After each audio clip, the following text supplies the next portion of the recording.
And here we go. On the dragon ship. There's a nice guy so long. This is a nice guy. I think he's a nice guy.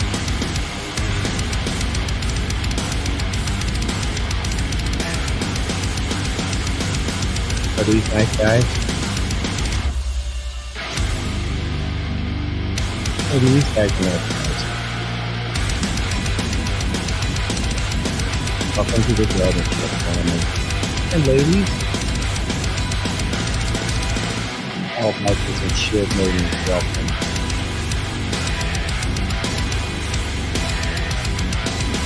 For the right side, football chips. Here on the DragonShip.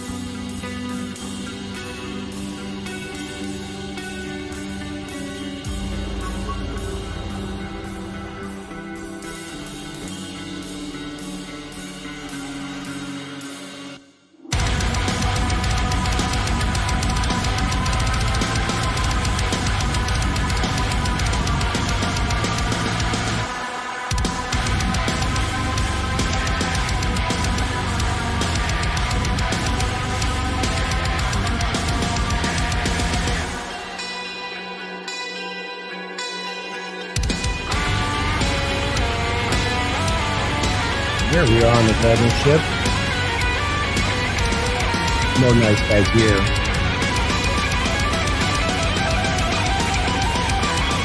Oh, but yes, dear. Yes, dear. Let me plug right in.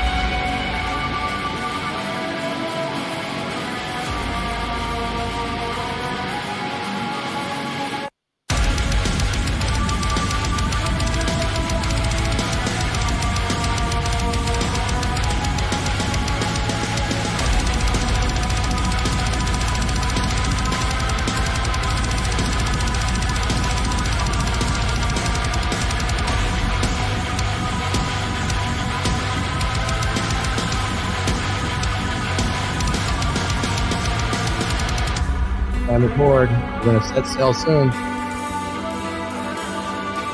Waiting for all you Viking savages to climb aboard. Grab an oar, here we go.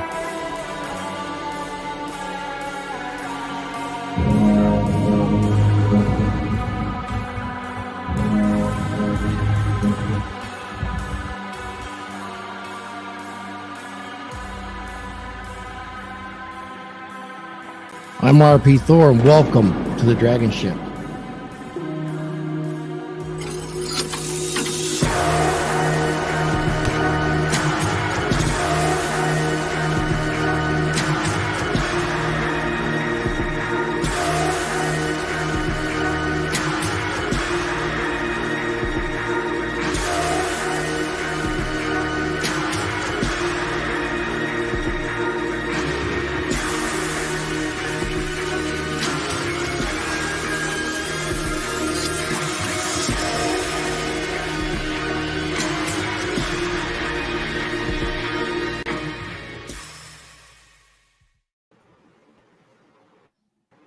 Hey, welcome to the DragonShip, gentlemen.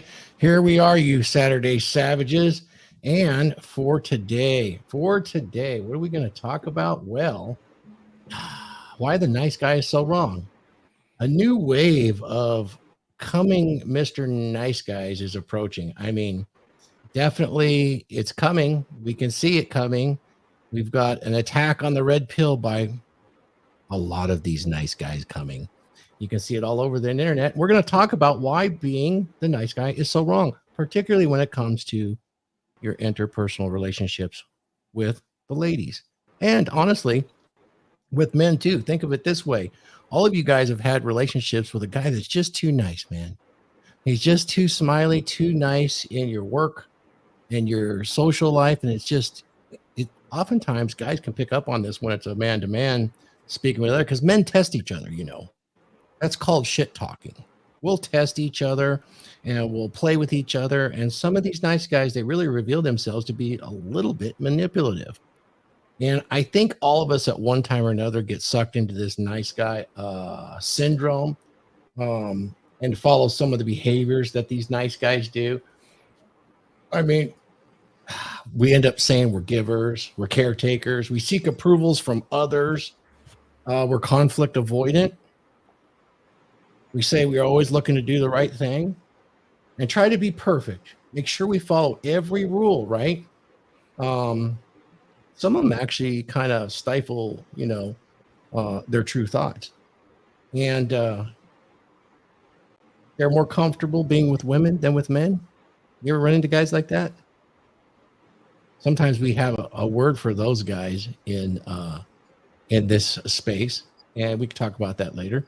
But it's kind of disingenuous. And the reason that Paul Bauer's not a nice guy is because he's discovered this on his own. I myself have followed the nice guy pattern really early on in my life with a female relationship that I had. And I experienced it also with friendships. And let's use friendships in context. I spent quite a few years in the gym working with beautiful ladies that, let's say, did the NPC bikini and other kind of fitness things. And I would listen and talk with them. I had no problem socializing with these ladies. Some of them I trained with, some of them I trained. But the one thing I saw that they all hated is they'd get a lot of male attention, and some of them from even really good looking guys. But then they would come back and I would hear from them and say, "Hey, how did that deal with Frank go?" "Oh, I don't know. It's just the same thing." Well, what is it? What is it? What is it? What's going on there?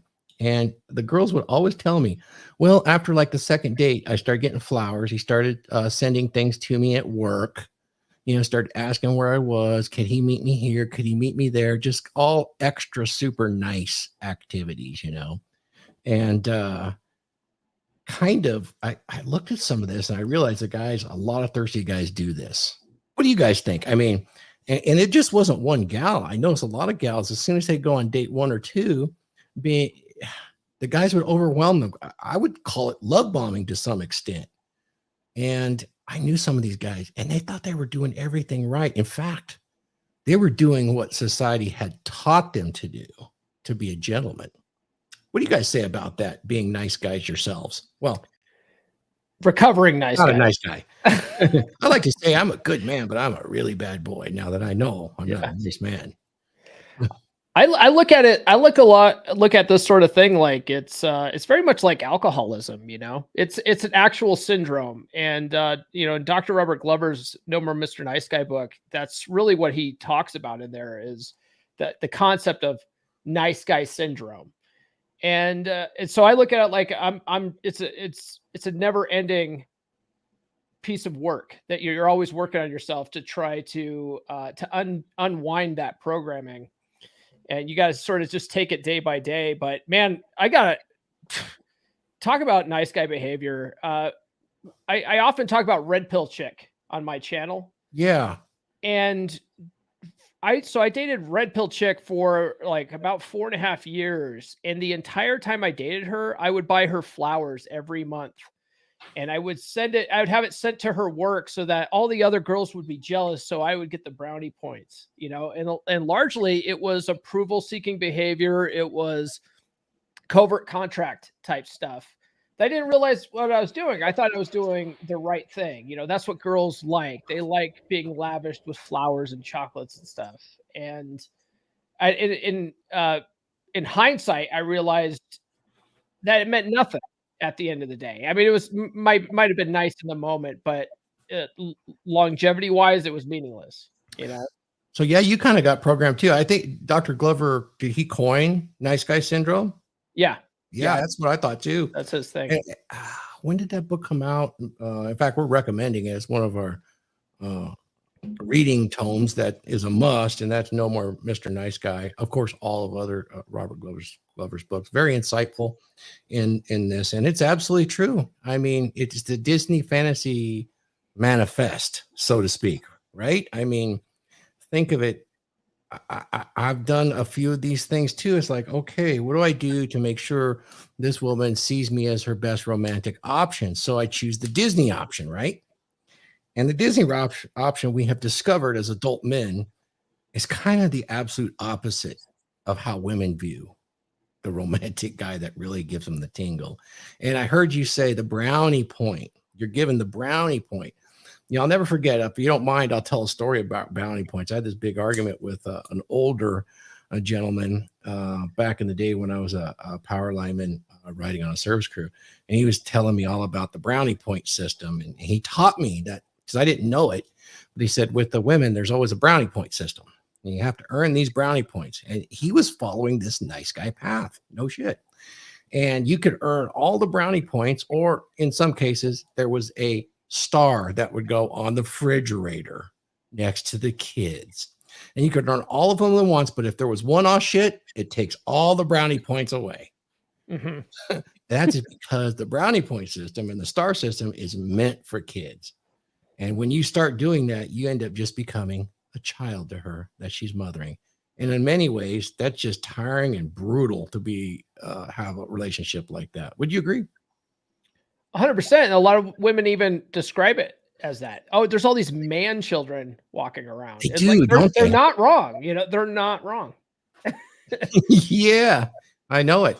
I've even heard it from older women that complain because there's plenty of these nice guys that are mine and Wraith's age, and they end up being single and trying to date women of their own age because they think that is what they're supposed to do because men are so shamed for age inappropriate dating, which I think is complete stupidity. But a nice guy falls into this trap totally. And then, the ladies complain about them. Oh, all they're looking for is a nursemaid. Well, yeah, because they want to sign an unconscionable contract to be Mr. Nice Guy. They're looked at as a child, Definitely have heard that story before in my social circle of older folks. I have a social circle of younger folks too, all the way down into the 20s. So Thor is a broad spectrum social aggregator. You like that, Paul? Social aggregator. I'm Right. going to write that down. Yeah. I imagine that Wraith strikes me, and maybe Wraith will correct me here, but Wraith strikes me as the kind of guy that was probably never a nice guy. He's probably got the strongest frame Yeah. I've ever fucking seen. He's stoic as shit. Just seems like he's probably always been that way. Is that the case or no? Yeah, I've never suffered from nice guy syndrome, so Never had that affliction. Yeah. Well, I wasn't raised, with a mother from 9. My mother left when I was 9, so I was raised by my father. You see, that's the whole reason I talked about the one solution, Paul, earlier. Whenever there is a split between a man and woman and children involved, that the father should automatically get sole custody. Wraith is living proof. Yeah, my father got. I have 2 sisters and a brother, and my father got the boys, and she got the girls. And so like I said, it wasn't never. I never got an expectation from a woman growing up as to how to treat a woman. I got the expectation from my father was how to treat women. That worked out very well for you, did it not? I think so. I mean, I haven't had any problems getting women or keeping them. And you had very successful long-term relationships. Right. So, and that's, from that standpoint, I saw my mother and father get divorced at that young age. And, my father went through kind of a zeroing out phase. Wasn't for a long time, but, I would say for maybe 5-6 months as they were going through the divorce. Because, remember back in the 60s, divorce wasn't go in, sign 2 pieces of paper and you're divorced. It was a process of going to court 8-9 times over a 6-month period and trying to hash all that out. And as soon as the divorce was over, my dad was back to himself. But it was the court system that, he was fighting. And I think that's what zeroed him out. Not so much losing my mother because, they fought all the time anyway. But, having to go to court and, sit through custody hearings and sit through all the, alimony, child support hearings and stuff like that. I think that's what got him to the point where he just says, fuck it, But, you know, like I said, as soon as the divorce was over, I mean, he was back out, you know, on the streets. On the streets. Looking for women, man. You know, that's where they're at. That's how we did it back then, right? Yeah. Nice, nice. But like I said, I never had a, you know, from 9 on, I never had a mother telling me, well, you shouldn't treat women this way. You shouldn't treat women that way. It was always. But correct me if I'm wrong. You do have, I mean, because we work together in some capacity, you do have experience with nice guy syndrome because many of the men that you. Yeah, just about every man, you know. This is a big issue. So you have intimate knowledge without having to have that experience yourself, which is kind of nice because you definitely bring a perspective that helps them. Yeah. Well, and like I said, it's you know, you said in some of the same group sessions and stuff that I've said in, you know, all these guys that are, I would say out of 100 folks in our groups, 85 to 90% of them were raised by moms. That is true. You know, and when you start talking about covert contracts and stuff like that, you know, I've read No More Mr. Nice Guys, great book. And when you start talking about covert contracts and stuff to them, they don't realize that what their mom has told them forces them to set up covert contracts. Now, why do you think the moms? I mean, let's stop back. Paul, you've interviewed Dr. Glover. Can you explain what the covert contract is for our audience today? Yeah, essentially, you know, nice guys, they make hidden agreements, you know, with other people, not just women, but just other people in general, just expecting something in return for their efforts without openly communicating what it is that they actually want, right? So for instance, you know, you give a girl flowers or you take them to a fancy dinner and then you're like, well, I took them to a fancy dinner. They owe me sex, you know? Right. That's pretty common, right? Like a guy's right. You know, fly women out, you know, to wherever they're going. And then, you know, women don't put out and then they're pissed off at the women. Like, what? Well, I flew them out. Like they owe me something. That's a covert contract. Oh, well, you just struck something. Let me give an example of a male to male covert contract. Okay. Two men are friends, and one of them, you know, basically helps out without asking, you know, those kind of things. And he thinks that should buy him validation for the friendship, you know, and, you know, when that doesn't happen, he feels hurt and wants, you know, pushes other buttons, and men don't operate that way in amongst themselves as a rule. But that's, you know, those covert contracts and stuff. Women develop covert contracts with all the time, but it's more of an open covert contract because theirs comes from a sense of entitlement. Yes, that's good to point out. Okay, and that sense of entitlement is a covert contract because, you know, they have to find a man that's willing to give that entitlement, or, you know, it doesn't work. And the problem with it is once they get the entitlement, and I know we're going to probably talk about this later, they lose interest in it because there's no challenge. There's no challenge to them to get the entitlement. Right. No mystery. No, you're right. Absolutely. And the emotional investment does not have to go there. So energy goes where it's needed. Yeah, I get that completely. You know, I was just thinking, Paul and Wraith and even Randall here. You know what? It just struck me. We talk in this space about hypergamy and the fact that we looked at some of the studies where nearly 50% of all women in a long-term relationship had male friends that were backup guys. We call them beta orbiters. They maintain contact with a male friend that would be considered the next in line, so to speak. Now, in my experience, I've known some of these guys and they're dutifully waiting in line. And I would say they absolutely fit the nice guy syndrome.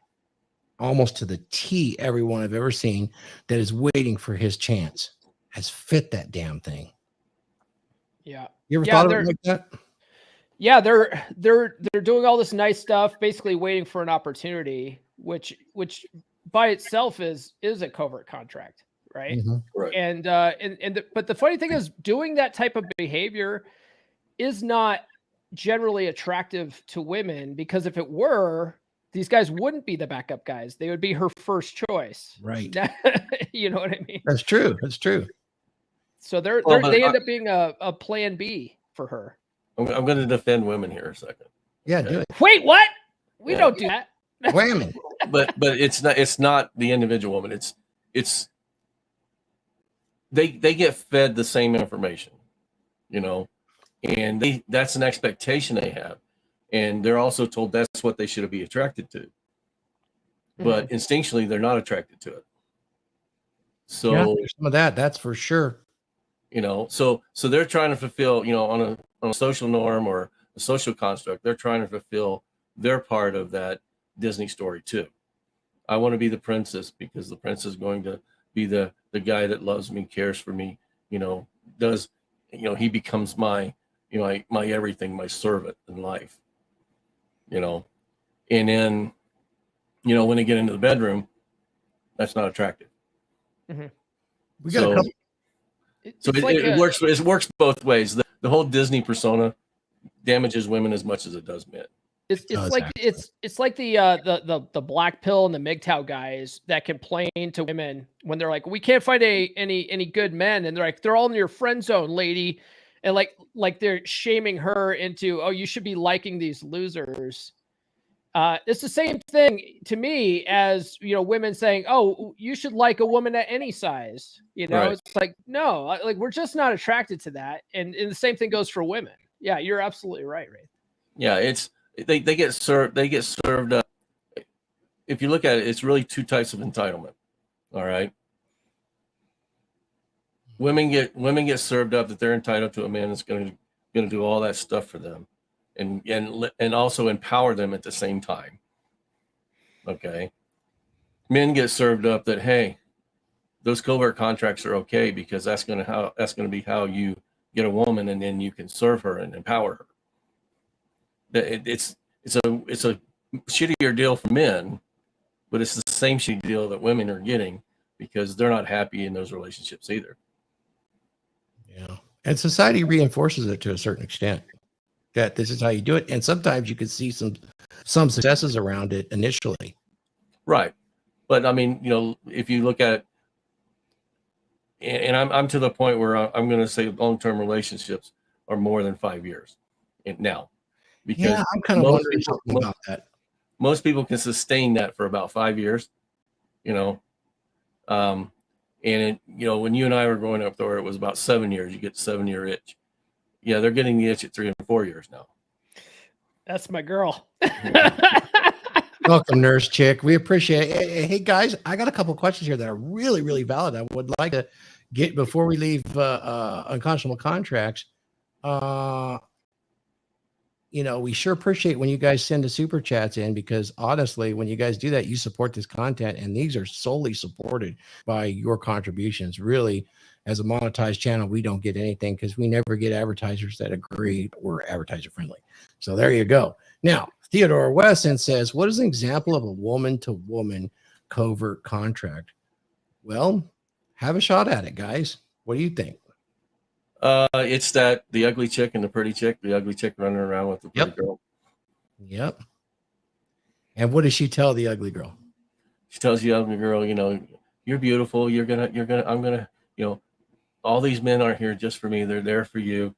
And she knows that, you know, if you got a good looking girl with an ugly girl, guys are going to approach you. And they're not going to approach the ugly girl. And she gets to use the ugly girl to filter out men. Absolutely. Yeah, that's where I was going to go to. Any other examples you guys can use? I don't know. I like women are an interesting bunch because they tend to compliment each other, right, to their faces. Yep. But not mean it. And then guys tend to talk shit to each other and not mean it. Like that's like yes, that's so true. That's how we test each other. Yeah. You know, I haven't thought too much about it. I'm sure women do test each other because they're highly competitive in this market, but we test each other in a different way. We test for two things, not only sexual competitiveness, we also test each other to see what kind of, where you rank, what kind of status man you are, and how I can deal with you, you know, and how we might actually leverage each other's strengths in unison, which is different because it's got to come from very deep in our evolutionary biology where we had to work together to provide. Interesting. And I think women are the same thing, but they're not leveraging their strengths; they're leveraging their weaknesses against each other. Oh, that could be. Yeah, I got to think more about that. We should talk. Yeah, that'd be an interesting show. Maybe we should talk to some women too, see what they're doing and observe. So let's. Well, I mean, if you go back to what you know, what the natural version of alpha woman is, as opposed to the current version of what women think alpha is for them. The most feminine woman was the choice for men. Mm-hmm. The one that was, could be able to reproduce and give healthy babies and stuff like that. Yep. And, those women would leverage their beauty, their ability, and against other women. Yeah. And that's still going on. It's just they don't want each other to know about it. Mm-hmm. So, you can see if you have two women that are of equal beauty, you can watch them, and it's funny to watch, but you can watch them circle around a man to try to get to be recognized as the most. They do that even when they have a man. Right. In social context. Right. Interesting. I mean, you've been to plenty of couple dinners and everybody's very close friends, but it still exists. Right. It definitely does. You just got to watch for it, for sure. It's an interesting conversation there, Down. Michael, a friend of ours, Michael Morrison. Hey, welcome, brother. Appreciate you watching. Do you guys get jealous of orbiters? Do you see them as no competition? I'll put it this way. There's been no orbiters for me ever in a long-term relationship. So, yeah. So I used to not. I don't worry about it for one, but now I don't worry about it for a different reason, right? So I did have an issue with Red Pill Chick starting to line up her male orbiters at the end of the relationship, near the end of the relationship, and she ended up getting with one of those male orbiters, either right before we broke up or very soon after. Either or, it doesn't matter at this point. But at that time, when I realized that, I was like, oh, I should have been keeping more of an eye on it. But I've changed my mindset since then, because I look at it more like, if you're doing what you're supposed to be doing in the relationship now, then your girl's not looking at orbiters. Nope. They're not lining up the orbiters. So I don't worry about it for a different reason now. Yeah, I'm kind of the same way. And then I want to caveat it by saying this way: if she is looking for orbiters, she's probably not the girl I need to be with. And she's gonna tell herself. There'll be exhibited signs on that. I mean, when you get the right one, she'll abandon on her own for social media. If she hasn't, after a period of a few months, if you're headed in that LTR direction, then, you're not doing it right, or just not her. She's not going to be the one. You're going to end up with her, and she's going to end up with a dead Mike friend. Well, when we were in the green room, I mean, I was at, my wife was there talking, and she's got her friends. Well, what do I need to do? And my girl was saying, hey, I don't have any male friends. I don't want any male friends. Yeah. And if you go to her social media, which I allow her to have social media, she's got her brother, her cousins, and her dad there. That's the only male friends that she has on her social media page. I didn't tell her to do that. No. I just told her, the first rule of thumb, the boundary I have is don't fuck around on me. Yeah, that's kind of what I understand. I've heard that story before, No. Yeah, Nurse Chick, very similarly. I never even told her. She found out what I did, with the podcast and stuff, like very early on, because women are like detectives that way. But she found out what I did early on, started following the podcast, following like my social media and stuff like that. And I mean, as soon as we got exclusive, it was not long after that all of a sudden her social media started disappearing. And now she's even like changed her name on her own personal social media and like hit attributes about herself. I think she's only active and she just does it for friends and family and stuff like that. She doesn't post hardly at all.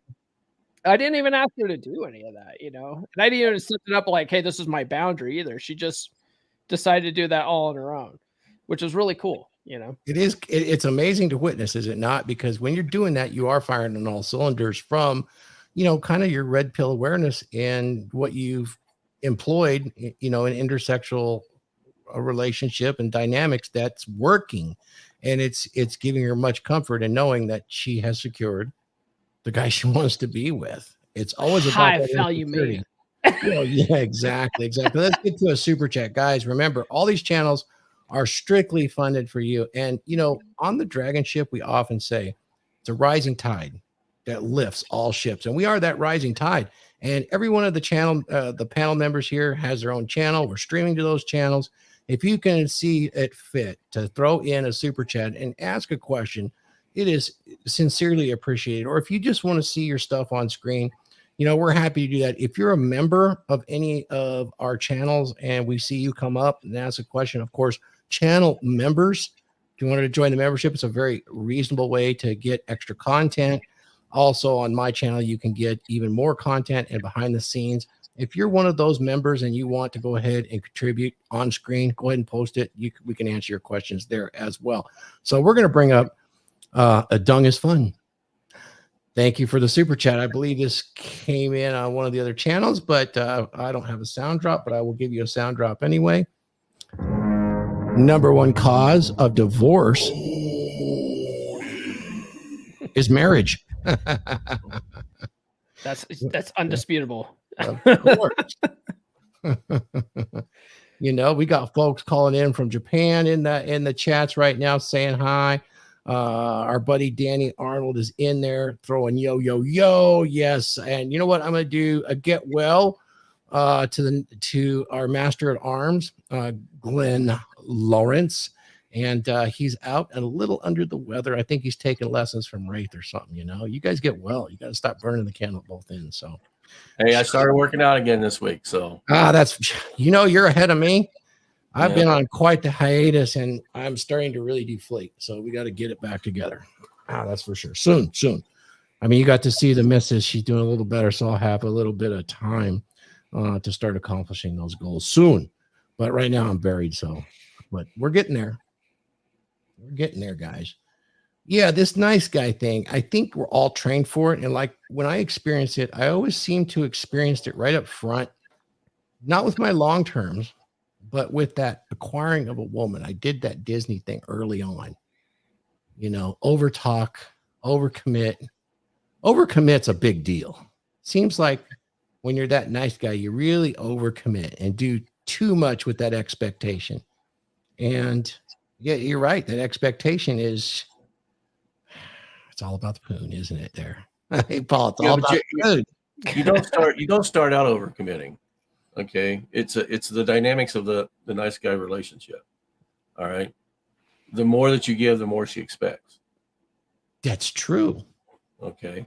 So as her expectation rises, you have to overcommit. Mm-hmm. I guess what I meant to say was I tended to do it when I just started that courting process, in that non-exclusive dating situation and wanted to lock something down, I had such a big problem with that.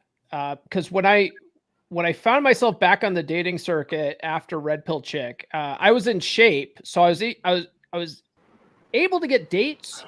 I was able to hook up relatively easily, but I couldn't keep chicks around past the second or third date.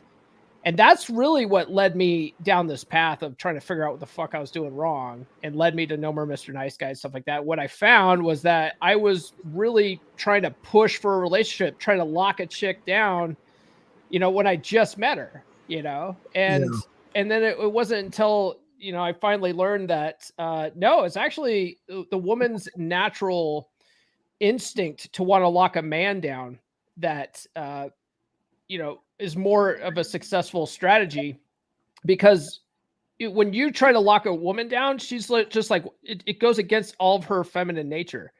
She's just like, what's going on? Like, why can this guy not get any other chicks? Because women have that whole social proof and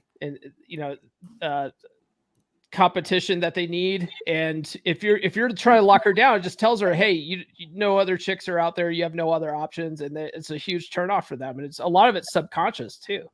So I learned that the relationship has to be her idea, and just spin plates until one of your high value plates brings it up. Like, that's just a more of an effective strategy.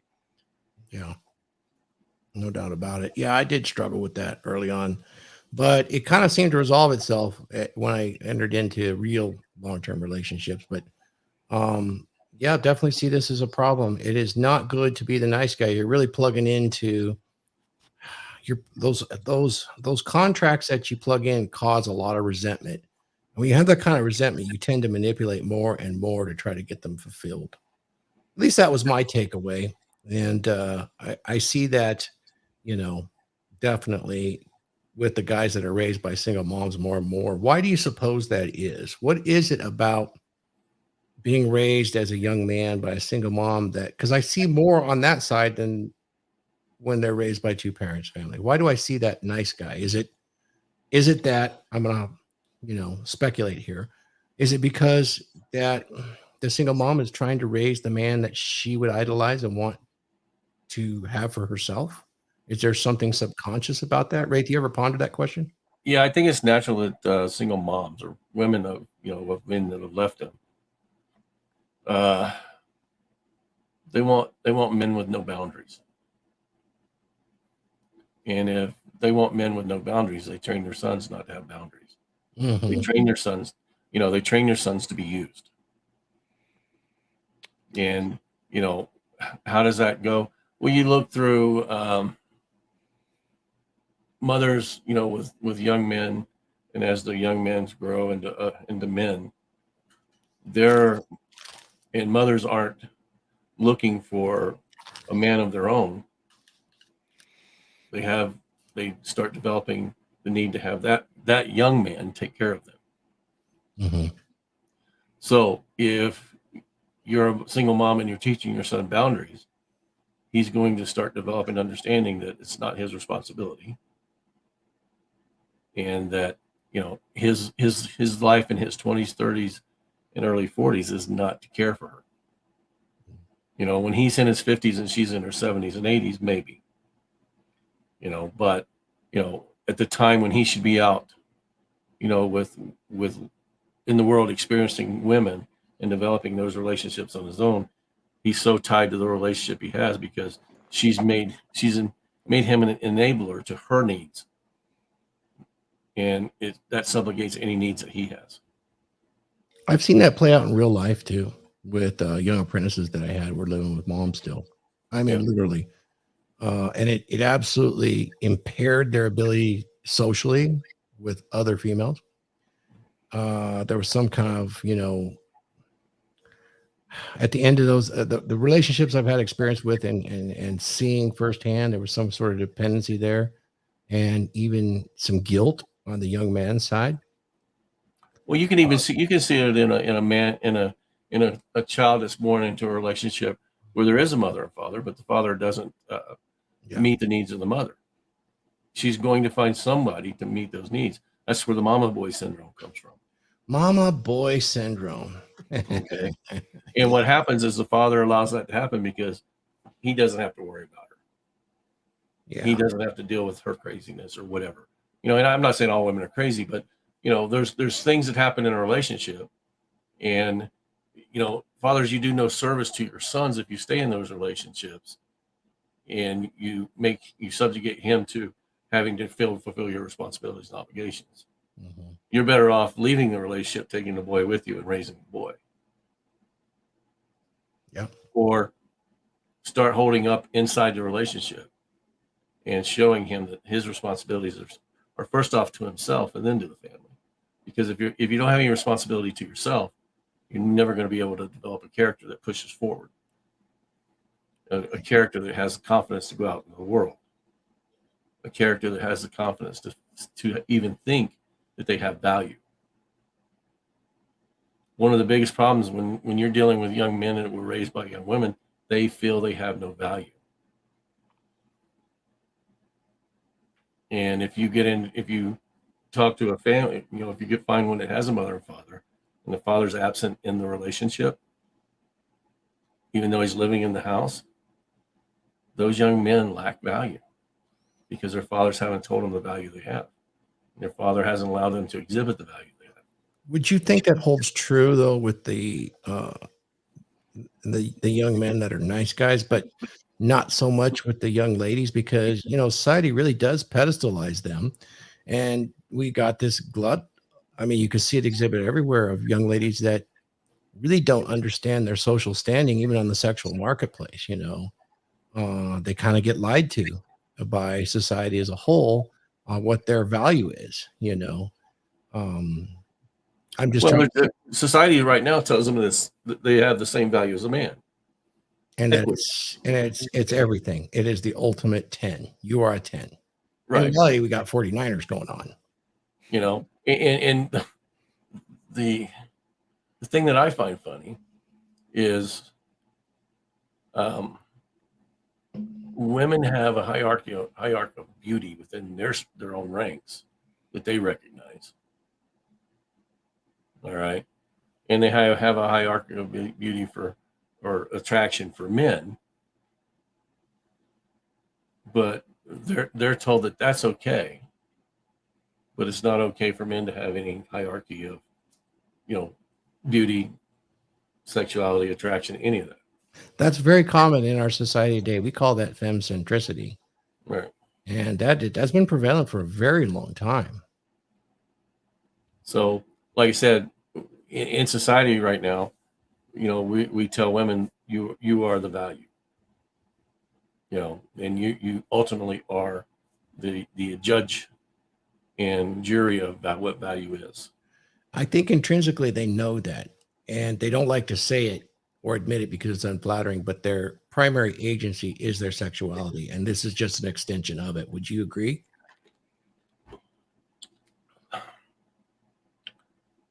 I think they've been mind fucked more than that, really, but I think essentially yes, but I think they've been mind fucked more than that. Okay. That's too bad. It's one thing to say that that's the baseline. Yeah. It's another thing to say, look at all the shit that's been piled on top of the baseline up to this point. Okay. That's where the unrealistic expectations come. That's where the unrealistic entitlement comes from. Mm-hmm. That's the shit that's been packed on top of the baseline. The baseline just allows them to accept it easier. Yes, I'll agree with that. So let's get back to the main point, guys. It's not good to be the nice guy. Let's look at why. Why is it not good to be the nice guy in a relationship with a woman? And then there's two questions here. Why is it not good to be the nice guy? And then the second part of that question is, if you're a nice guy, do you even know that you're a nice guy? I think a lot of them don't even realize it. A lot of nice guys are self-proclaimed nice guys too. They are. They think they're being nice. They think that they're being genuine, and it's not at all. They're usually anything but but nice. I think the guys that claim they're nice guys, they lack the competency to be anything else. Mm-hmm. Okay, they lack the competency or the confidence to be anything else. So it's easier to say I'm a nice guy than it is to have standards, have boundaries. It's just easier. I'm going to go out on a limb after doing lots of consultations and even say that they haven't done the identity work that Wraith and I talked about. Is that not true? That is true. And like I said, I can almost guarantee you, if you talk to a nice guy and you get into the reasons of why they're a nice guy, is they don't think they have any value. Mm-hmm. And because they have no value, they have to, subjugate themselves to,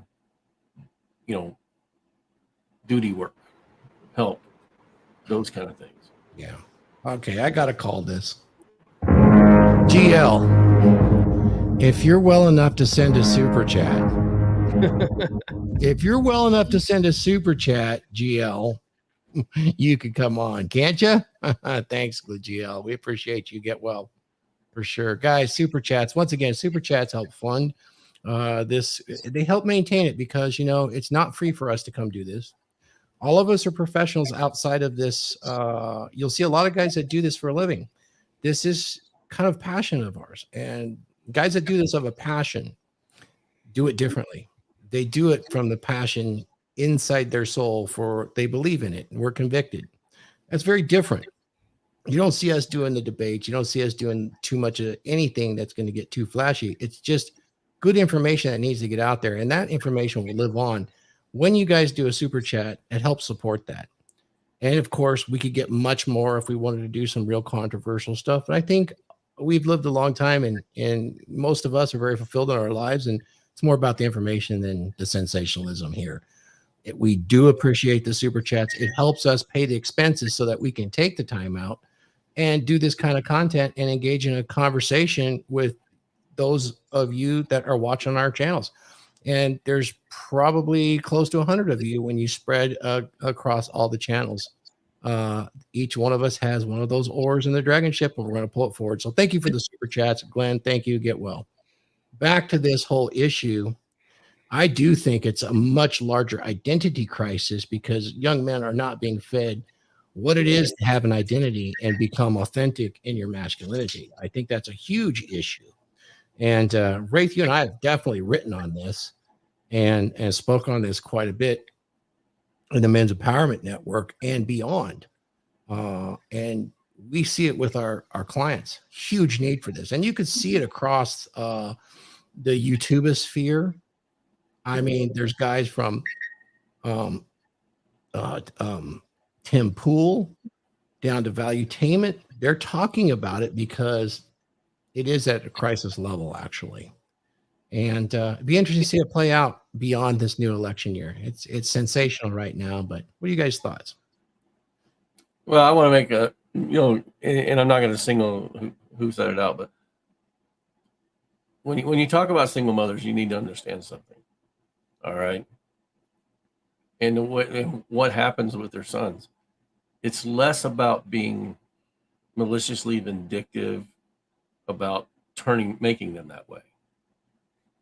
It's a subconscious need for survival. Mm-hmm. All right.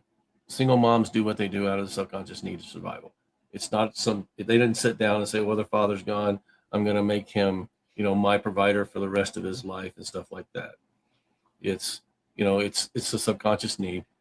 They get married young. They spend their time raising the young man, or it's usually more than one, raising the young man and sisters. And all that time in their 20s where they should be, in their prime to go out and find a man, they focus on raising the kids. And then when they hit 30, that young man's now a teenager, or fixing to enter into his teenage years, and she makes him the man of the house because, that's his responsibility and role now, instead of her, because she can't go out and find another man of the house. Mm-hmm. And then when he's in his 20s and now she's in her 40s, she is dependent upon him to be, and a lot of times the breadwinner. And if not, he's there to at least supplement the income that she's getting from the welfare system or from whatever job she can do. So now when she's in her 50s and he's in his 30s, she is totally dependent upon him because she's going through the change of life. She's starting to develop illnesses. And when he's in his 50s and she's in her 60s or 70s, she's insured security for herself in her old age. That's the process. It's not something they're thinking about. It is driven by her need to survive. I agree. Yeah, it's the women at their core are security seeking creatures, which is another thing that I learned from Dr. Glover. Yep. Security seeking creatures that hypergamy this hypergamy, hypergamy, they want both, right? They want the alpha and the beta, typically in a relationship if they can get it. But if they can't, then yeah, they basically raise their son to be the beta provider that they need for that security. A lot of women too, like when you ask women for dating advice, they give shitty dating advice too, right? Fucking hammer, man.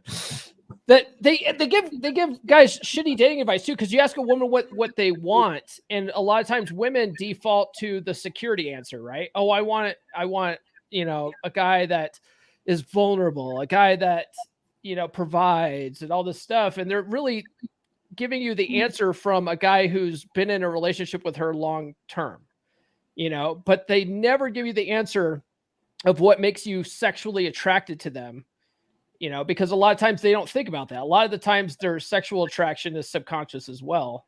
And so you have to be, if you want that sexual intimacy and actually hook her, you sort of have to default to the alpha traits and not be the nice guy, sort of do the opposite of what she's asking. That's what gets them sexually attracted. Well, Paul, doesn't that serve the single mother's objective, because she doesn't want to be sexually attracted to her son? Right. You're absolutely right. That absolutely does serve that need. She's not looking at him that way. So, right. Okay, well then let's double down on these beta traits and teach this guy what it means to be a real man and take care of a woman. And it's like, so they're just raising, dutiful betas. Right. So, and they're raising sexless dutiful betas. Right. Because the guys have no idea what to do to be sexually attractive. They have no idea. Well, like you said, that happens, and let me say this, Thor, and I'll listen. That happens in the single mom atmosphere, but it also happens in families, guys. I mean, I don't just counsel guys I counsel guys that have mother and fathers too, but their father has basically removed himself from any leadership role in the family, but he's still there paying for the family, operational costs and that kind of stuff. Mm-hmm. So the mother, she sees that, and she can't reinforce in her mind that that's going to be a long-term goal after the kids are gone. Yep. So she starts training her son to be the dutiful beta. Yeah. Well, that happened with my parents, because my parents are still together. I wasn't raised by a single mom, but my dad was the kind of guy that was sort of default, or he deferred his leadership to my mom, right? I'd go ask him for something, and he said, go ask your mom, right? And he would always act like, oh, mom's the boss. Or, I always talk about this on the podcast. He often says husbands are like the Indians in old Westerns. They never win, like that was his mentality. That's the married with children syndrome. That's not good. Yeah. And so they're still together, but they're absolutely miserable. My mom, she basically, sort of, raised me to sort of put women on pedestals, and you gotta have respect for all women, and, all this kind of stuff. And just taught me everything wrong about maintaining a relationship and setting the tone and leading in a relationship, Well, but that was her psychologically hedging her bet. Yep. So you turned 18 and your father left? No, he's still there. No, I'm just saying, if that was the case, if you turned 18 and he goes, okay, I'm done with this, she has you to fall back on. Yeah. Yep. So I'm going to say this about that. I really do. I think, men, you being a nice guy are actually harming women. That's right. I'll say it again. Being a nice guy actually harms women, because you abdicate your leadership in your relationships. You throw your pride away. Your respect is gone. You have lost your mastery and self-discipline in a relationship, and you're depriving her of the relationship that she so desires as a woman, naturally, in her natural environment as a feminine woman. If you do that nice guy thing, you are pretty much guaranteeing a married with children outcome, and you will end up with a dead bedroom. I just gotten some amazingly fun Twitter arguments on this exact fact about a dead bedroom and a man wanting the sex and the wife not wanting it. If you're in that situation as a man, you need to take a look at whether you fit the nice guy syndrome. For those of us that don't fit the nice guy syndrome and have leadership, or as Wraith would say, frame inside of that, and we're secure with the identity that we created, she doesn't have any issue with sex. There is not an issue really where she doesn't feel like it. Straight up, barring a medical issue. There, and even then, under those conditions where you're fulfilling your burden performance and not being Mr. Nice Guy. And what do I mean by fulfilling your burden performance? Well, there's a whole list we could go through, about doing that. But I mean, that's kind of what this red pill space is about. If you're going to go down that road as in a long-term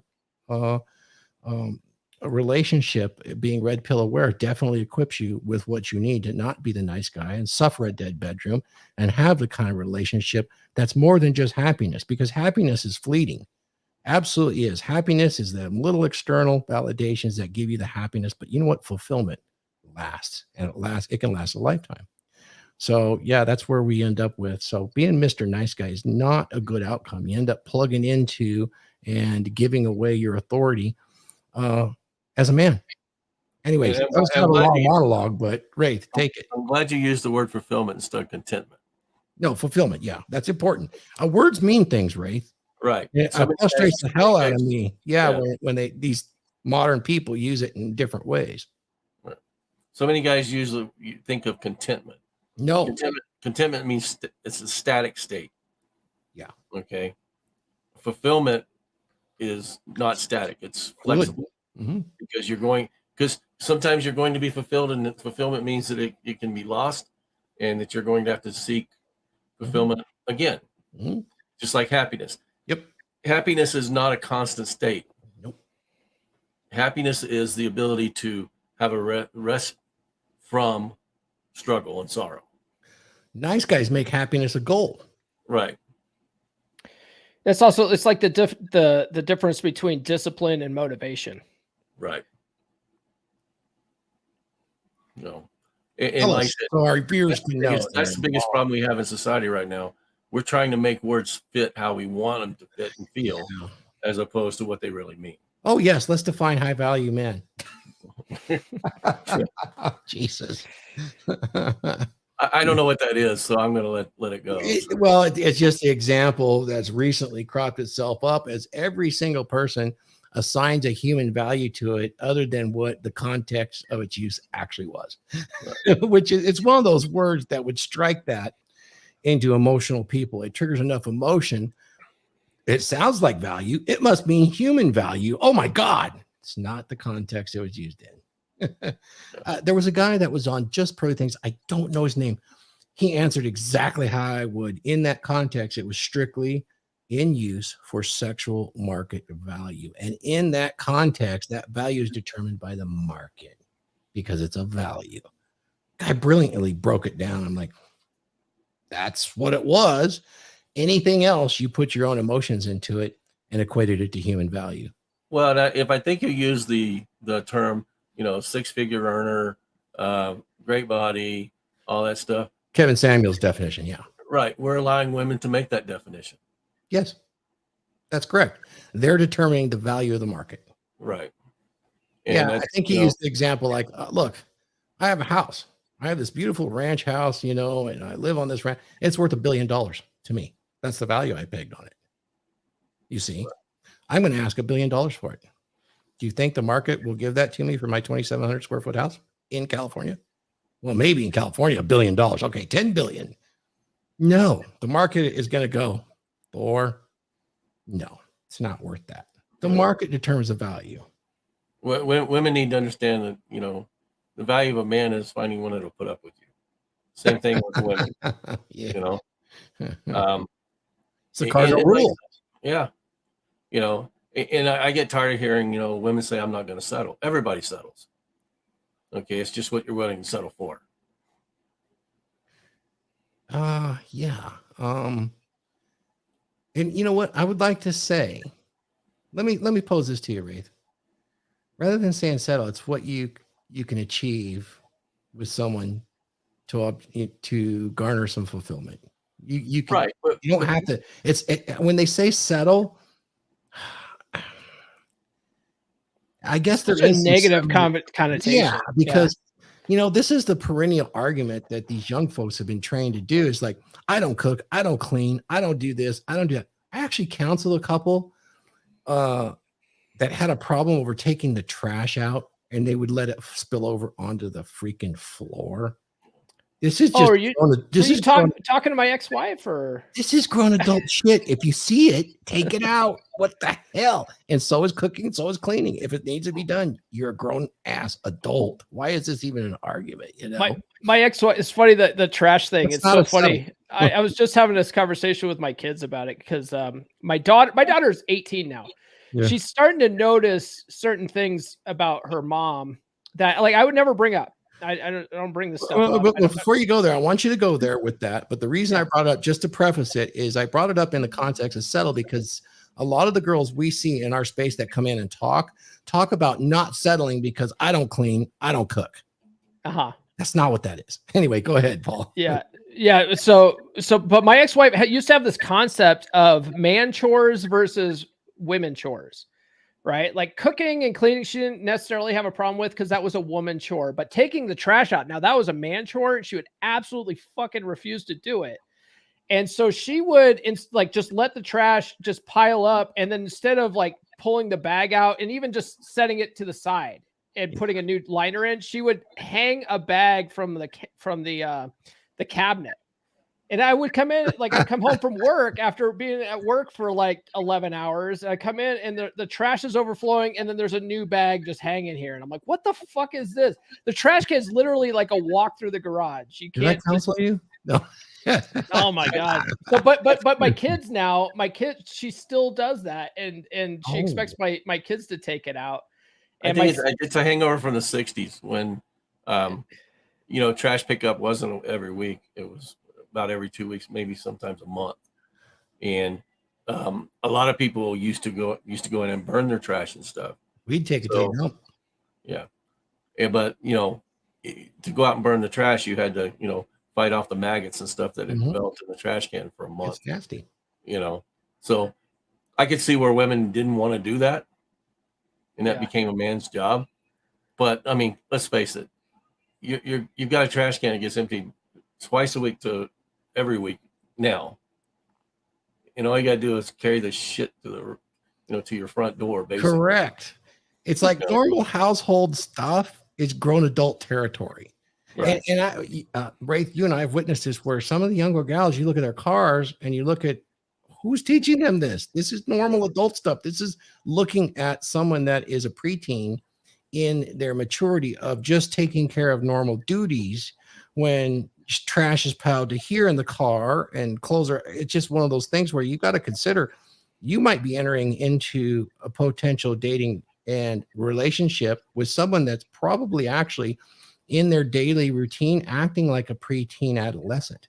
Right. Do you think that might crop up somewhere else? And yet she's not going to settle because she doesn't clean and she doesn't cook. Yeah. That is bad stuff, because somebody taught her that was slavery, so to speak, in the patriarchy. And I got to say, all of those things throughout my life, I could do them all blindfolded. It's like, when I'm dirty, I wipe down there. I mean, I'm not asking you to do it. I just do it. It's something that you just do. I will say there is things that men do and excel at so well that women do take a sidestep. There's no way that she's going to go out there and climb a 40-foot pine tree and do the yearly annual trimming with a chainsaw in her hand. Right. That's not going to happen, but I do that. And she would never think that that's the case. There are things that are definitely more tailored.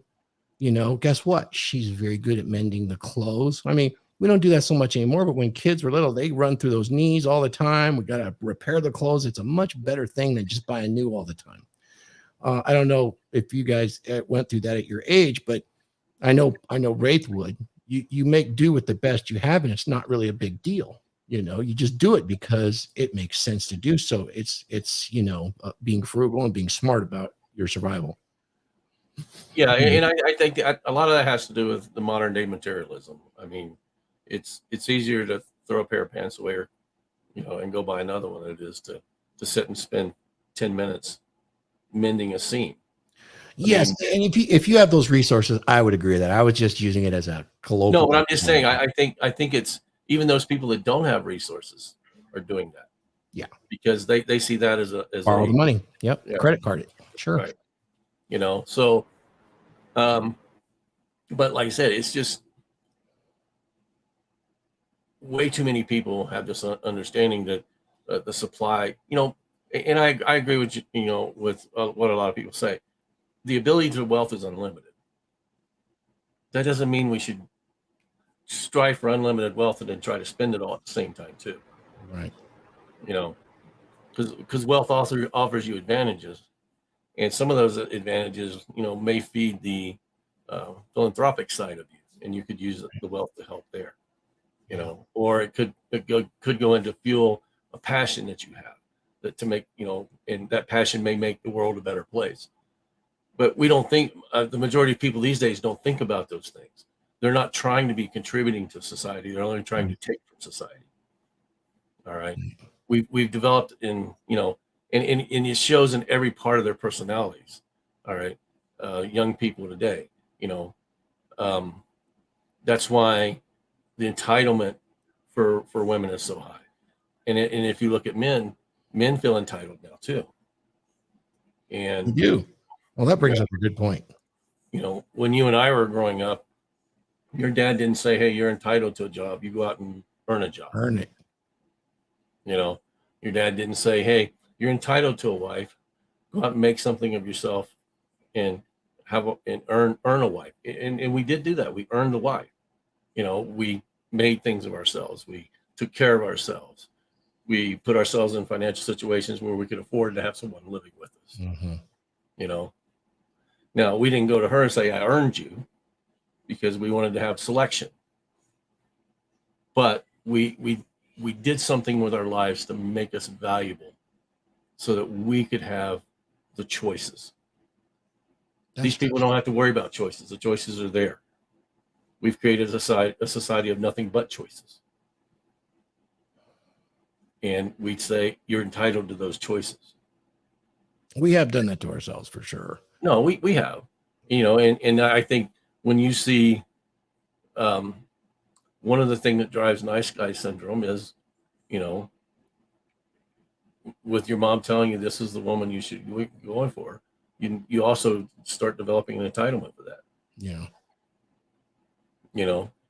How many, you guys your age and my age, we had uncles that never married. We did. And there was a reason they never married, because they never rose to the challenge. Some, yeah. And you would hear everybody talking about, well, that's just John. John's never going to make anything of himself. I will say this, our mentality was a little different. I don't know about you, but it was to get out there as fast as possible and earn that status so you could get married and get kids as quickly as possible. I left my house when I was 17. I don't know what age you were. I started working at 16. I didn't leave my house because I was working with my father. So I left high school early to do that. But hey, can I do this? Can I do an experiment? Sure. Paul, if I was going to be a white knight dick, like some of the manosphere has become recently, and I was to say, Paul, you sell this law of attraction course where you teach the law of attraction. How can you sit there and tell me with any honesty that I can't be the nice guy and have that returned back to me? Isn't that hypocritical, Paul? It's not human nature. Right? Can I just be myself? Can I just be myself and attract? Right? Yeah. I mean, you could hear it, right? You could hear somebody doing a reaction video here and say, "Look at this guy, Paul. He's selling the law of attraction. He's telling you not to be a nice guy. Wouldn't being a nice guy actually attract a nice woman?" Paul, have you read the Bible lately? But that's all things aside, that's not what the law of attraction is about, really. It's all about mindset, you know. I'm messing with you a little bit, but I Yeah. can see them taking it out of context and saying something like that, because we're not advocating for nice guy in the way that we would advocate for you being a respectful, good man. That's a little bit different. You know, a good man's respectful to himself in the knowledge that if he has fulfilled his burden of performance, he is attractive woman and is actually serving her interests by fulfilling his burden of performance. That's very different than, I was kind of teasing you there because you've seen what's gone on the interwebs right now. And, and it's real popular to do shit like that. Well, I want to say something about the Bible statement you made, because we don't have the prophet Glenn on today. Oh, please do. His holiness. Yeah. I'm not the expert here on that particular one. I've heard God's word, and he told me his name was Odin. So there you go. You know, but even if you take the Bible, it doesn't tell you to go out and be a nice guy. It tells you to go out and be an honest, honorable, a man with integrity. You know, the Bible lays down the type of man you have to be. You know, in order to deserve not only, you know, being with God, but also being with women. Now, Wraith, it tells you those things, and I'm glad you brought it up, because I am very aware of that. I did spend 2 years in seminary, so I do know that they said that. And how do you know who qualifies you that you have those things? I didn't get you. I mean, if you want honor, strength, self-discipline, all those qualities that you talk about, you know, ownership, leadership, respect, godly, so to speak, those things that you earned as a man, how do you know you've achieved them? You know, I think from a standpoint, it's, you know, you associate with others that have those same traits. Other men basically qualify you. So some of this nice guy stuff, you're not being qualified as that. You're being qualified by who? Society, the state, Disney, and women. If you have other men that have honor, strength, self-discipline, mastery, ownership, foresight, leadership, godliness, whatever it is on that list, we have those lists, and they qualify you as doing those things, you definitely are on the right track to have a fantastic relationship. I think that some of these nice guys get that qualification early on as this is what you're supposed to do. And we talked about it earlier with the single mom situation, and even those guys that have checked out of their marriage and are just along for the ride as the fifth wheel, essentially. Well, but let's look at religion as a whole.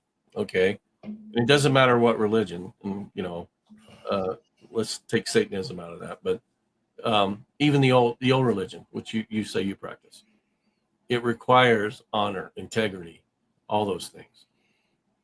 Okay, Buddhist, same thing. Yes.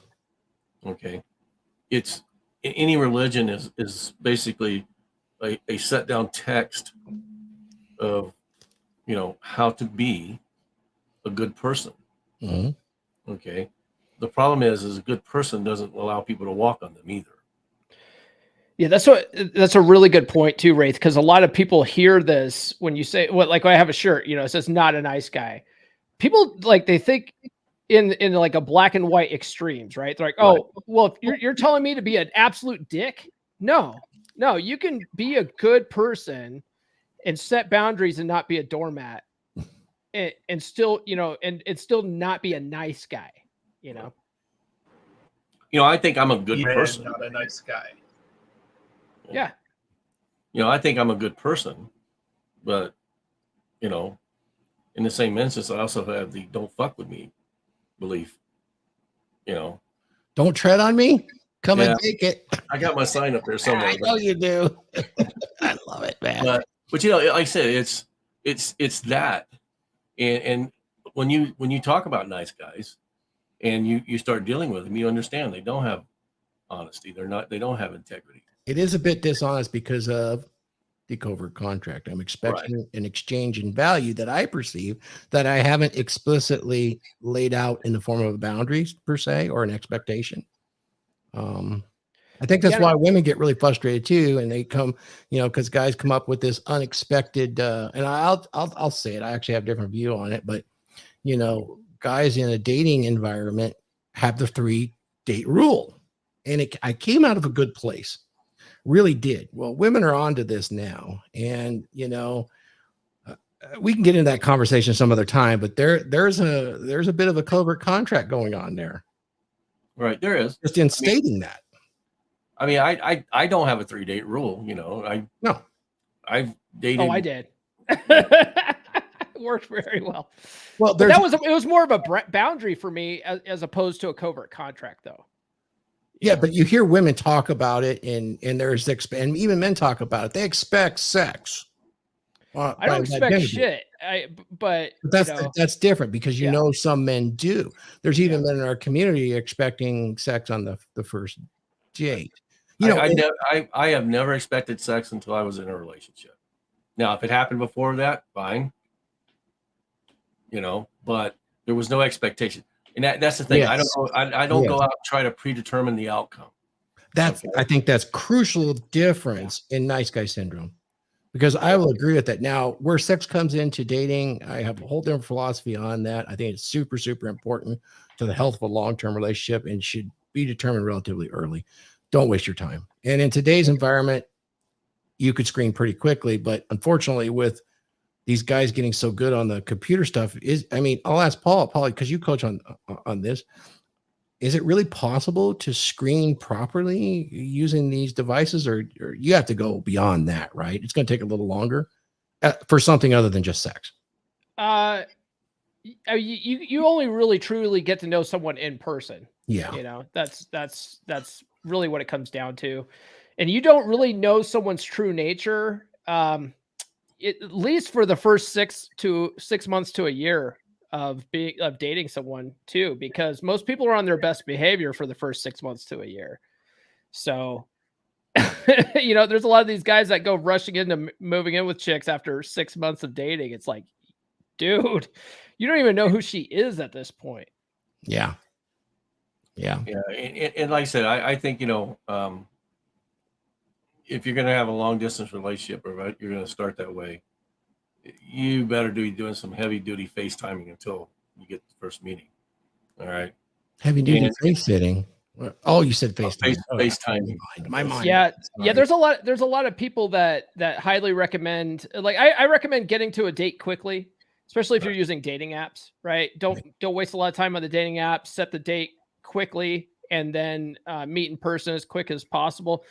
There's a lot of guys there that like to separate that first in-person meeting with like a FaceTime just to filter out the pigs that are out there. Right. But I didn't like doing that. I like to get them in person, and then, I would get the occasional catfish or whatever, but I just looked at the catfish like they were just a good opportunity for practicing body language and banter. It's over after one drink. So I didn't really care so much about the FaceTime thing, but there's a lot of guys that do it and they have a lot of success with it. So, I'm usually my first date interviews are usually pretty brutal. So I don't usually, if a girl agrees to a second date, I say, okay, there might be potential here. Let me imitate Wraith. Okay, miss, we're going to get started here. Here's my frame statement. I want you to tell me what your frame statement is. Here we go. You want to hear about one of my first dates? Yeah. So I went out with this gal, and I don't do a lot of talking because I'm fairly stoic, but I do ask the questions to urge them to talk. So this gal went through her last 5 relationships, and most guys won't sit through that, but I sat through it. And she goes, after she got through her 5th one, she goes, well, what do you think? I said, have you ever thought there's only one common denominator in those last 5 relationships? I know what you're going to say. How did that date work out? She called me an asshole and said I'd never find anyone to marry again, and she got up and walked out. What a wonderful compliment. I highly recommend guys do at least the 80-20 rule on a date. Let her do 80% of the talking and just ask compelling questions and make assumptions and take a genuine interest in what she's saying, because chicks love to talk. So just let them. Just 100%. Let them. Oh, I'm so behind that. Well, and what guys don't do is they don't use the date as an interview. I mean, there's a way to do it so it doesn't feel like an interview, but you're actually interviewing them. Oh yeah, You know? they are applying for the job, Right? Yeah, And you know, and not you the know, other way around, guys. Not the Right. other way. Oh, so Right. would you guys say in general that you can signify the nice guy syndrome in one word, which is neediness? Do you see that the nice guy, to me, the nice guys that I've worked with, Can there's we a use there's a 2 words? component of neediness. Yeah. Can we use 2 words? Yeah, of course. Yeah. Conditioned neediness. Yeah. Okay. That's even better. Sure. But I do see the neediness, and we all know how women instinctually respond to neediness because, you know, their needs kind of outweigh the needs of everyone around them because they're built that way. Right. Yeah, and society conditions that in all of us. Mhm. You know, You know who I wish we could have got Benny on here, because Benny's a good coach about this nice guy thing, and maybe we can get him eventually. Benny, we don't hate the women. Come on here and say hi one of these days. yeah. Well, he does jujitsu on Saturdays. That because he was going to come on, but he's like, "Oh, I'm doing jujitsu at that time." I was like, "Dude, forget jujitsu, do the dragon ship, and then go get in a bar fight after work. Like, just best of both worlds." Well, and what a lot Has of, he made purple belt yet? He's close, right? I think he made purple belt. Maybe. Man, I thought he was more than that. I thought he was a blue belt at this point. Well, purple would be more than blue. Is purple more than blue? I don't Yeah. know what the scale is there. Anyway, I have that in common with him. So I Yeah. don't practice anymore, but anyway, we're off sidetrack, but yeah, what a lot of get people Benny don't on. understand, Thor, Yeah. is most of the guys that are in the dragon ship, that, as far as the broadcasters go, Yeah. we're in relationships. Yeah, we're all in relation. I think Randall is single at this point. Randall, you're in a relationship right now. We haven't heard from you, man. You want to speak up? No? You want to just sit there and look pretty with your new beard and your straight teeth? Well, no, Yeah, I would give you some shit. I don't know that action. So Okay. But Well, like I said, it's not that we hate women. We're just realistic about it. yeah, we've had good, And- solid relationships. Yeah, we absolutely. And the other thing is I'm not preaching to women. I'm preaching to men. Yes. You need to change. If you want to be successful, you need to change your behavior. Yeah. We run into the same problem though. Wraith, Paul, and myself, is we run into this problem. And I posed this question on Twitter, and I got some interesting answers because one of the things I noticed with the young modern crowd and some of the newer faces coming up in our space is they really go after each other and they kind of feed on each other like crabs in a bucket, in the sense that if you don't have the experience of living the jet set life, or as the super player, or as the this or the that, and you're not showing it and living it with your receipts, then you're not qualified to actually answer on these topics. Notice I didn't say give advice or be objective about it. And so I posed the question, does one have to have real life experience in order to teach thoroughly on a subject? Interesting questions from the different age ranges. Okay, well, first off, the jet set lifestyle is roughly only about 5% of the population. I understand where it comes from. Okay. But I use that as the example in that you and I will take the criticisms. Well, you're not single. You don't understand. How could you possibly give advice when beginning or entering a relationship? Well, what I would say to those guys is we've been there, we've done that. And in fact, we were successful at it over decades. Right. And you can give very thorough advice, you certainly, even though you're not currently doing it. If I give one piece of advice to people, especially young men, Mm-hmm. is become the person you want to be, and you'll attract the people that you want to attract. Mm-hmm. Okay. If you want to live a jet set lifestyle and you want a woman to love you for your money, go be that. All right. If you want to find that fulfillment, then decide what fulfills you. Project that in your beliefs and in the values and stuff that you have, and you'll attract women that want to be with you for that. Yeah, and those criticisms that people are going to bring up in the outside of the space wanting to get in, they probably won't aim at you, but they'll aim it at Paul. They'll aim it at me. I'll aim it at the rule zero guys in the fact that we talk about intersexual dynamics, and on nearly all of us are in very successful long-term relationships. And then we have our close friends that are single that talk about relationships. And for them to talk about it and bring conditioned women on and talk to them in order to illustrate these concepts, I think it's an absolutely brilliant and genius idea. Guys like us get our belly full of it because we've lived it. And so we're kind of over it. But new guys coming in, they learn something from it. But there is a group of people that will criticize. I've seen it in my comments. So if you, Paul, oh, you're not living that life, you can't possibly. That's one of the reasons I was teasing you earlier about the law of attraction. You know, that's the kind that come in there. Doesn't bother me, but we do seem to face that criticism. My main criticism is from young kids on YouTube that see the gray beard and they're like, why is this guy talking about dating? Like, you know, like as if old guys don't date, you know? Oh, yes. I was accused of that too. Sex is meaningless for guys our age over 50. Right. Yeah. Guys over 29 don't fuck. Right. Exactly. Oh, and I got this from all the young ones and stuff like that, because I was commenting on, you know, Pearl's post where she said, you know, in a relationship, you know, what do you do when she doesn't want to have sex anymore? Basically dead bedroom stuff. And so I just gave a nice brief answer and it pissed the internet off. So that was good. Have you experienced that? Me? Yeah. I have, but it's not for long. And I made the exception of medical issues. But right. But I'm talking, you know, in reality. I mean, I'm not talking about one night she goes, I don't feel good. No, we're not talking about that. Yeah. Yeah, no. I've never, you know, I've never had an issue where there was a long-term drought of her not wanting to be. It was implied that we all demand duty sex, therefore duty sex is rape. That's where the majority wanted to go. I'm 63. My wife's 28. Sometimes I say no. I'm tired. Oh, great. Yeah, we're gonna get it now. We're gonna groom the groom. No, I didn't groom. Dude, it's natural. There's a big deal. Women seek security. The best security they will get is in an older man because he's established and he has the ability and power to influence.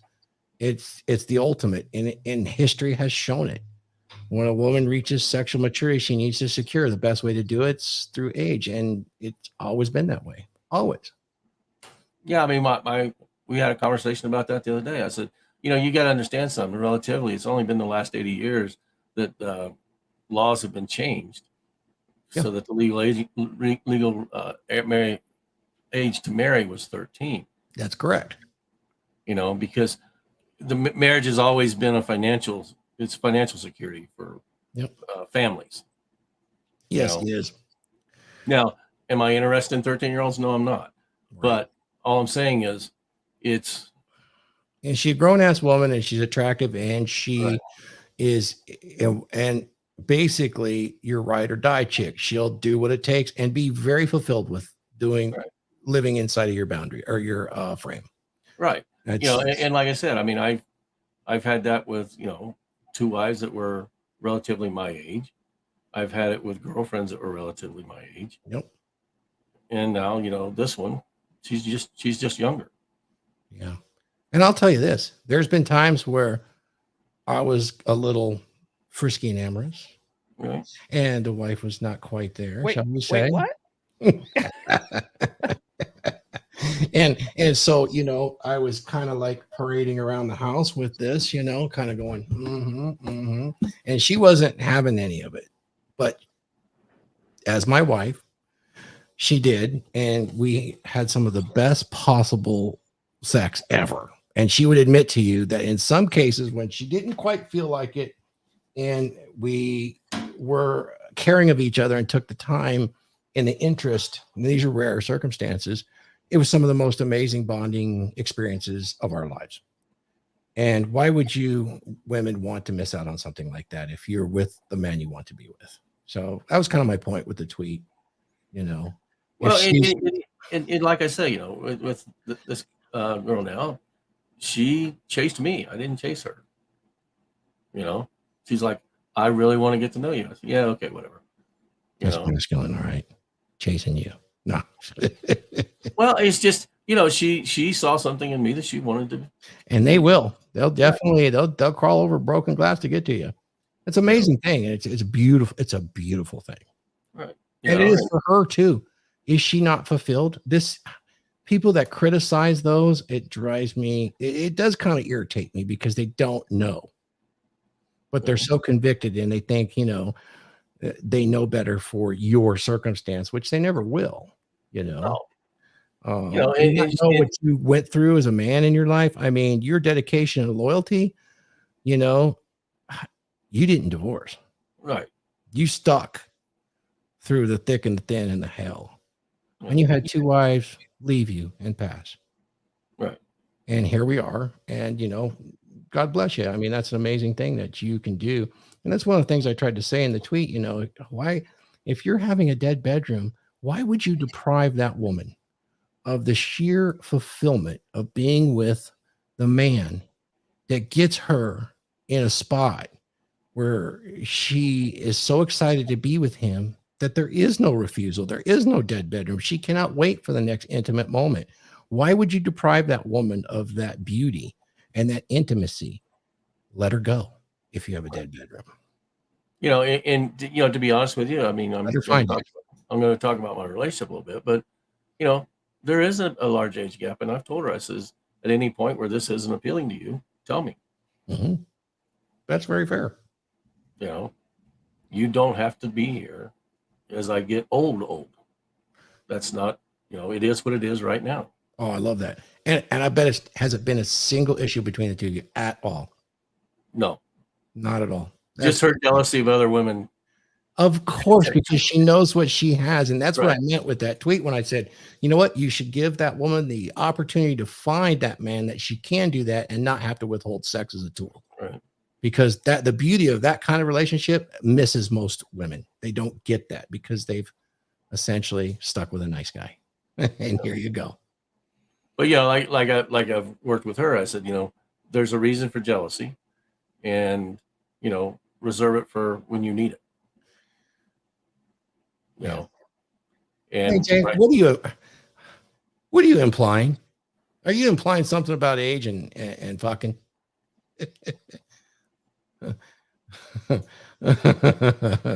Well, I guess we're not us old guys, you know. Well, I'm just teasing AJ. He's a good guy. He's one of our dragons. So yeah, guys, like remember, it's just that there too many people get wrapped around what society wants them to be and what society wants them to have, and they worry less about what they really want in their lives. And I believe that you should go out and explore your life, whatever you want. Very good point. Yep. And, you know, as long as you practice those principles, integrity, honesty, you know, and have those values. Way too many young people today and young men, you know, when I'm talking to them, the first thing I look at is your values and why do you have those values? Yeah. You know, because most values are given to us by our parents in the relationships that we witness. All right. Now, if those are good values, keep them, learn how to use them to your advantage, and in the sense that to create the life you want. But if you have good values with bad intentions, which means you only have those values because you lack the ability to exercise them in the proper way, let's go in and reframe why you develop those good values with bad intentions. Okay. And that comes from a need of lack. A lot of people say, well, I value honesty, as they're lying to you. Mm-hmm. Because they do lack honesty in their life, and that's why they value it. So let's start working on you developing the ability to be honest. And that starts with you being honest with yourself. Because if you're lying to yourself on a daily basis, you're going to lie to everyone else. Yeah. Now, the value is a great value. But why did you develop it? And did you develop that from a need of lack? And those are the things that we work on with young men. You know, be honest with yourself, you know, have integrity, and how do you exhibit integrity. That was the webinar I gave last night was on boundaries and how integrity affects boundaries. And how do you be consistent in having integrity? There are things out there that you can do to make you consistent with integrity. Mm-hmm. And when we start talking about doing the work, that's where most young men have the problem. Mm-hmm. It's changing to live those values as opposed to want those values. Well, Rafe, you certainly are an asset. I want to go ahead and I'll address this super chat, and then we'll wrap for today, because I think we've done a great job, but I know we have things to do. This dung is fun guy, man. Is he yours there, Mr. Nice Guy? What does it say? Porn? Dung is fun? I don't know. Depends on how I guess you play with it. It's cheaper than dating is what it says. Porn is cheaper than dating. Yeah, for sure. Huh? Is it though? Because it leads to OnlyFans. What happens to Mr. Nice Guy? I'm here. Oh, did you miss it? We talked about it. You end up being a beta orbiter. What can I say? Well, we sure are glad. You know what? We're definitely funded by the super chats and all of the channels here. Please, any one of them you pick, it's fantastic. We're going to shout you out, and you guys keep this content going.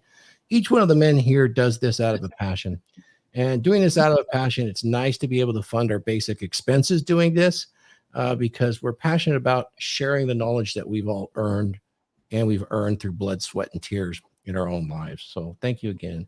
Guys, do you want to, let's go ahead and do a quick, well, we don't have to do it quickly. Let's go ahead and do our closeout for today. We'll just start with Randall and then Wraith, and then Paul.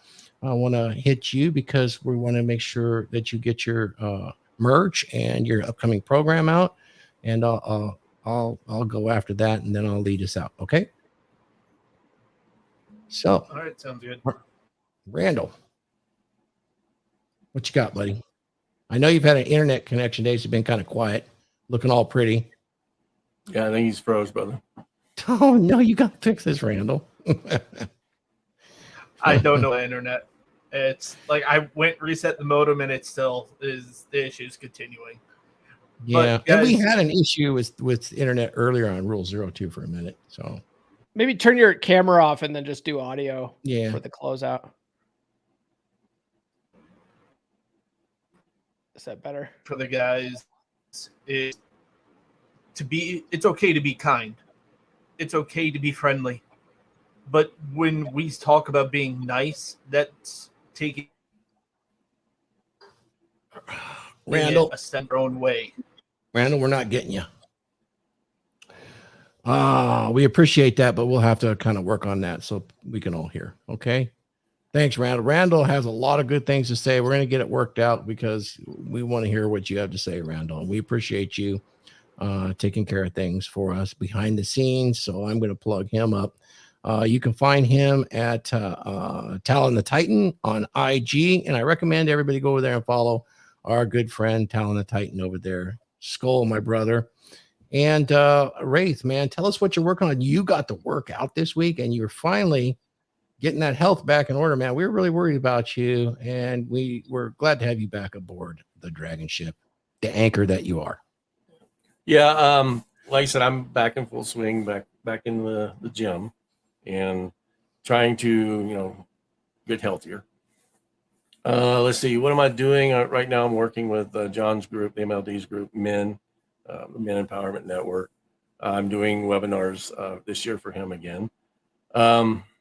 But you're available on your own as well. I mean, guys. Yeah, I am. I mean, you can find me at Wraith_Detour on Instagram, Facebook, Telegram, and on Yahoo Mail. If you contact me any of those ways, I do consultations, and I have a little group of past guys that I've worked with that we get together at least once a month and have conversations, just do checkups, and every once in a while I'll put something on for those guys.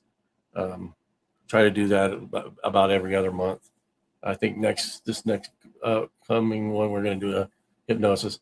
I'm an NLP guy. I've got certifications in NLP. I've got certifications in hypnosis and stuff. So I'm going to work with them on, giving them a little self-hypnosis action so that they can start working for themselves. And that's about it. As far as being a nice guy,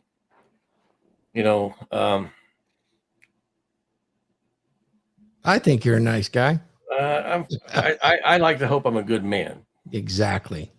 Okay. Wraith, you undersell yourself. I mean, I understand. Unrated, untapped resource. Wraithing Thor is a fabulous coach, guys. If you're a nice guy and you need to set frame and boundary pretty much in your own life before you can even step foot forward, we used to have rites of passage that would help a man set that frame and boundary and then be accepted by the group.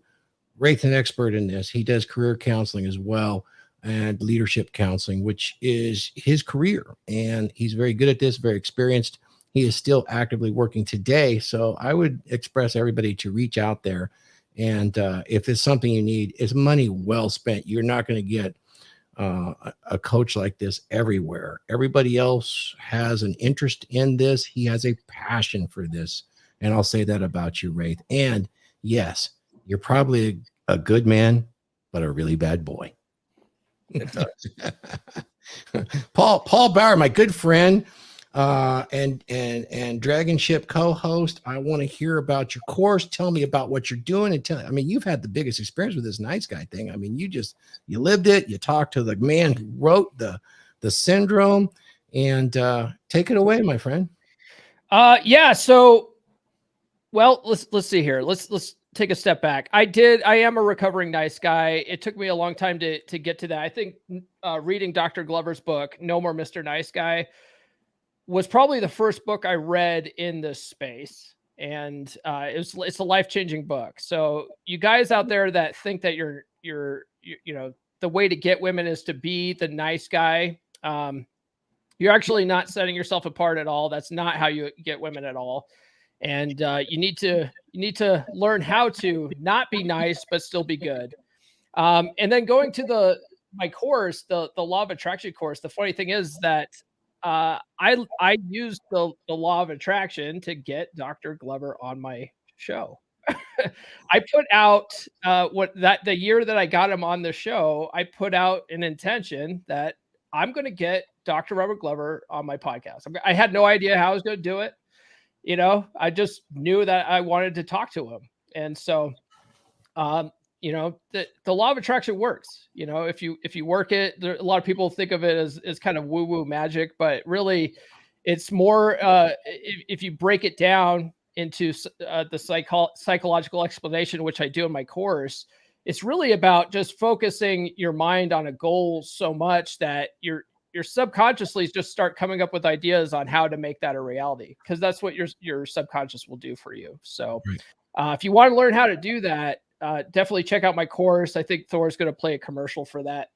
And then for the entire month of May, I'm actually giving the course away for $100 off if you use code May Mindset. So when you, I think the link's in the description.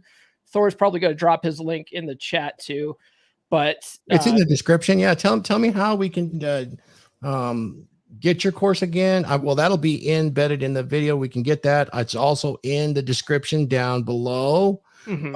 Also where we can get merch that says not a nice guy. Oh yeah. You can get killed. And then, look at this. You can get the hats. I got all the Where can we get this? You can get all that stuff at merch.comeonmanpod.com. And that helps support the cause as well. So it really does, man. Help welcome Paul into the DragonShip. We're gonna have some DragonShip merch, which will be on all of our stores at some point in the future. I'm working on lots going for me as well.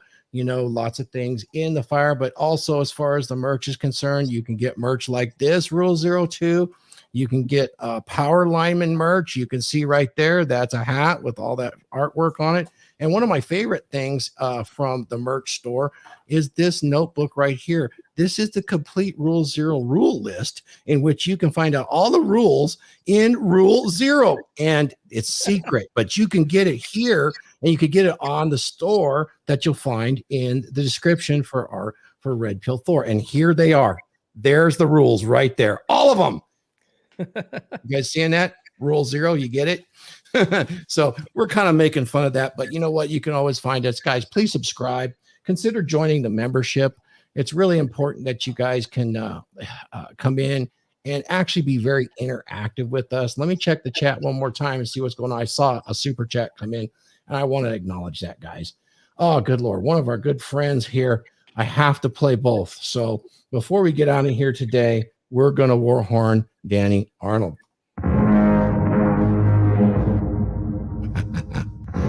Look at this guy right here.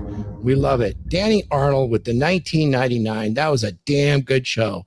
Hodge Twins. This episode had me fired up. Damn fine episode, fellas. Damn fine. Indeed.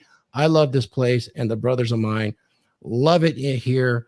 Skull, my Viking brother. We really appreciate you and everybody that's in here. One more time, we're going to hear from. And yes, that is my voice.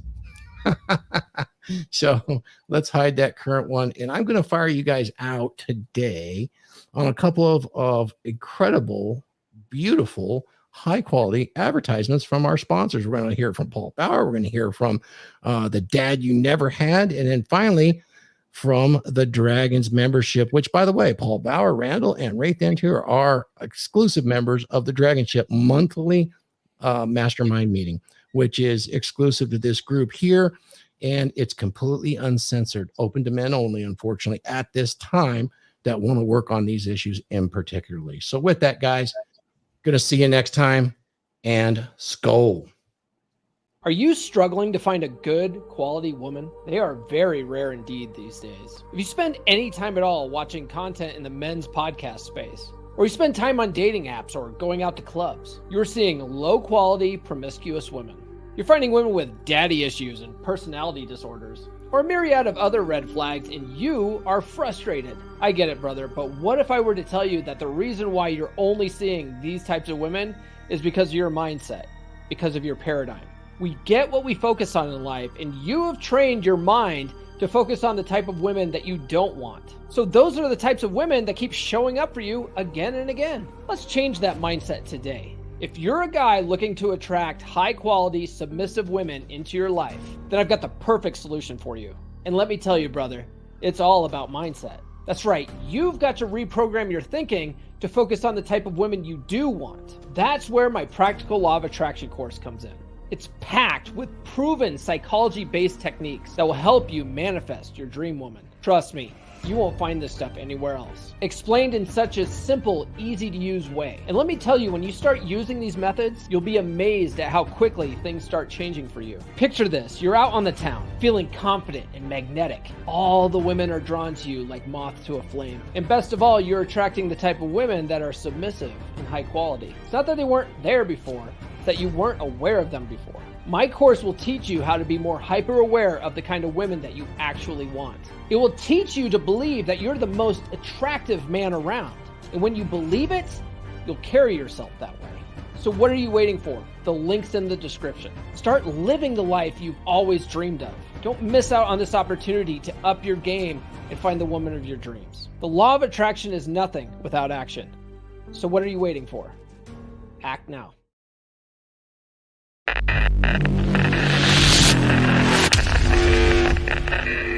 The Dad You Never Had. Welcome to the Clary School of Economic Philosophy. I'm RP Thor. The Dad You Never Had and Wish That You Did is a 12-hour course. Regardless of what society says today, everyone needs their dad. That's what this course is for. Were you raised by a single mother? Is your father absent? Did he not teach you what you needed to know today to be successful in the modern world? Thankfully, these lessons have not been lost and conveniently recompiled by Aaron Clary, renowned economist and author. He's going to teach you education, career and finance, love and family, how to become a high-quality man that women want. That's correct. The example curriculum is amazing. 12 hours with an amazing PowerPoint. 12 hours of video instruction, all the way from career education, defeating laziness, love, and sex, how to create value in your life, all for the low, low price of $149. This course is invaluable at any cost. And to be able to purchase it for $149, and it is yours to keep. 12 hours of instruction on all of this. It's amazing. The Clary School of Economic Philosophy and the Dad You Never Had is a must buy now. I'm RP Thor. Use the link above and purchase The Dad You Never Had and start learning today.